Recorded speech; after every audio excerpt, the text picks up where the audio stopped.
Parliament election കഴിഞ്ഞപ്പോൾ ഇങ്ങനെ എൻ്റെ ഇൻ്റർവ്യൂ എന്നെ അടുത്ത് 7 ടെലിവിഷൻകാർ. ഇപ്പോൾ അത്രയേ ഉള്ളൂ കേരളത്തിൽ. നാഷണൽ ടെലിവിഷൻ, ദേശീയ ടെലിവിഷൻ അല്ലെങ്കിൽ സ്റ്റേറ്റ്. 14 ഓൺലൈനിലാണ്. ഓൺലൈൻകാർക്കൊന്നും ഞാൻ കൊടുത്തില്ല, കാരണം പറയുന്നതായിരിക്കും അവിടെ എഴുതി കാണിക്കുന്നത്. ഞാൻ ആ ശ്രീകണ്ഠൻ നായരെ വിശ്വസിച്ച് 24 ഇൻ്റർവ്യൂ കൊടുത്തു. ഒരു ചെറുപ്പക്കാരൻ വന്ന് എടുത്തു. ഞാൻ എപ്പോഴേ പറഞ്ഞു, പറഞ്ഞത് കാണിക്കണം, പറയാത്ത കാര്യം നിങ്ങൾ ടൈറ്റിലായി കൊടുക്കുക. ടൈറ്റിലാണ് കള്ളത്തരം കാണിക്കുക. പ്രിന്റ് മീഡിയയാണെ പേടിക്കണ്ട. ടൈറ്റിൽ നമ്മൾ പറയാത്ത ടൈറ്റിൽ കാണിക്കുക, ആകർഷിച്ച് കാശുണ്ടാക്കുക. ദേ വാണ്ട് മണി. കൂടുതൽ കാഴ്ചക്കാർ വരും, പണത്തിന് വേണ്ടിയാണ് ഈ വൃത്തികേട് കാണിക്കുന്നത്. കള്ളനോട്ടടിച്ച് ജീവിച്ചോളൂ. ഇതിനേക്കാൾ നല്ലതല്ലേ? ഇതിനേക്കാൾ നല്ല കള്ളനോട്ടടിച്ച് ജീവിക്കുന്ന. കാരണം മാധ്യമം എന്ന് പറഞ്ഞാൽ കേസരി ബാലകൃഷ്ണന്റെ നാടല്ലേ ഇത്?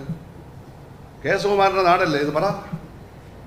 KP കേശവന്റെ നാടല്ലേ? മാമൻ മാപ്പിളയുടെ നാടല്ലേ? P ഗോവിന്ദപ്പിള്ളയുടെ നാടല്ലേ? കാമ്പിശേഖരൻ്റെ നാടല്ലേ? പത്രം നടത്തിയവരല്ലേ അവരൊക്കെ? അപ്പം ഇത് വെറും ഇതാണ്. അപ്പോൾ എല്ലാം കാണിച്ചു. ഞാൻ പറയാത്തതെല്ലാം ടൈറ്റിൽ എഴുതാൻ ആകെ കുളമായി. അപ്പോൾ അത് ഏറ്റവും രസകരമായിട്ട് തോന്നിയത്, പിണറായി വിജയനും സുധാകരനോട് പഴയ പോലുള്ള അടുപ്പമുണ്ടെന്ന് ചോദിച്ചപ്പോൾ ഞാൻ പറഞ്ഞു, ഞങ്ങൾ ഒരാൾ ട്രിവാൻഡ്രത്ത് ഞാൻ ആ ഒരു അകൽച്ചയുണ്ട്. ഞാനിപ്പോൾ അവിടെ അല്ല, തൊട്ടടുത്താണ്. ഞാൻ മിനിസ്റ്ററായിട്ട് ക്ലിപ്പ് ഹൗസ് ഇവിടെ എൻ്റെ വീട്. അത് മാത്രമേ ഉള്ളൂ, വേറെ യാതൊരു പ്രശ്നം. എന്താ കൊടുത്തേ? സുധാകരൻ. ഞാൻ നിയർനെസ് എന്നാണ് പറഞ്ഞത്. നിയർനെസ് ഇല്ലാന്ന് അതിന് കൊടുത്തത് ഇതാണ്. ലക്ഷക്കണക്കിന് ആൾ കണ്ടിട്ട് എന്താ കരുത്? ഇവരെന്തിനാ ഇങ്ങനെ ചെയ്യുന്നത്? നിങ്ങൾ ആലോചിക്കും. ഇപ്പം കുളങ്ങാക്കുക എന്നുള്ളതാണ്. കൈക്കൂലി വാങ്ങിക്കാതെ വൃത്തികേട് കാണിച്ചാൽ കിട്ടുന്ന അവസരത്തിൽ 2 നല്ല കാര്യം പറയുന്ന ആളിനെ അങ്ങ് നശിപ്പിക്കുക. അഴിമതിക്കാർ മാത്രം മതി, ഇതല്ലേ ഇതിനർത്ഥം? ചെയ്യാൻ പാടില്ല. പറയാത്ത കാര്യങ്ങൾ ചെയ്യരുത്. ഒന്നും പാർട്ടിയെ പറ്റി പറയാം. ഞാനെന്താ മണ്ടന എൻ്റെ പാർട്ടിയെ പറ്റി പറയാം? 62 വർഷമായി പ്രവർത്തിക്കുന്ന ഒരു ചരിത്രമില്ലല്ലോ. പിന്നെ ഞങ്ങൾ അതെല്ലാം ഒരു ആലോചനയാണ്.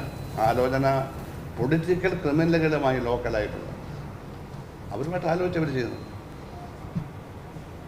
പിന്നെ ഞാൻ ഒറ്റ ടെലിവിഷൻ കൊടുത്തില്ല, ഇങ്ങനെ സ്പെഷ്യൽ കൊടുത്തു.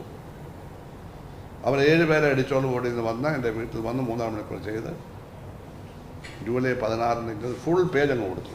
ഒരക്ഷരം വ്യത്യാസമില്ല. പറഞ്ഞത് തന്നെ മലയാളത്തിൽ പറഞ്ഞു, ഇംഗ്ലീഷിൽ. July 15 express full page.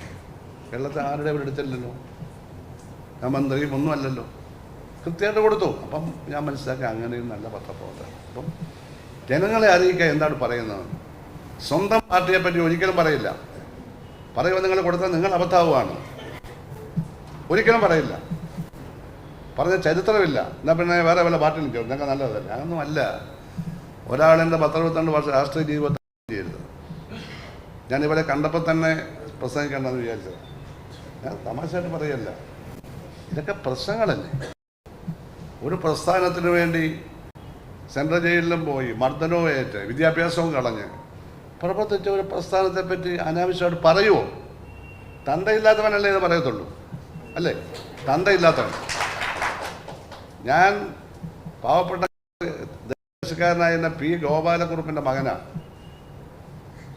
കുട്ടനാടൻ കർഷകത്തൊഴിലാളിയെ പോലെ കറുത്ത ഒരു മനുഷ്യൻ. എൻ്റെ അമ്മ നല്ലപോലെ വെളുത്ത സുന്ദരിയായതുകൊണ്ട് ഞങ്ങൾക്ക് ചെറിയ വെളുപ്പ് നിറം കിട്ടി, തിരികെ കിട്ടിയില്ല. ഞാൻ അദ്ദേഹത്തിൻ്റെ മകനാണ്. അവിടെ ഉള്ളവർ കാണും. നൂറിനാട്ട് ഒരു സാധനം ഞാൻ കണ്ടുകൂടാ. ഞങ്ങളൊന്നും ഞങ്ങളുടെ കുടുംബത്തെയോ ഞങ്ങളുടെ പിതാക്കന്മാരെയോ മറക്കത്തില്ല.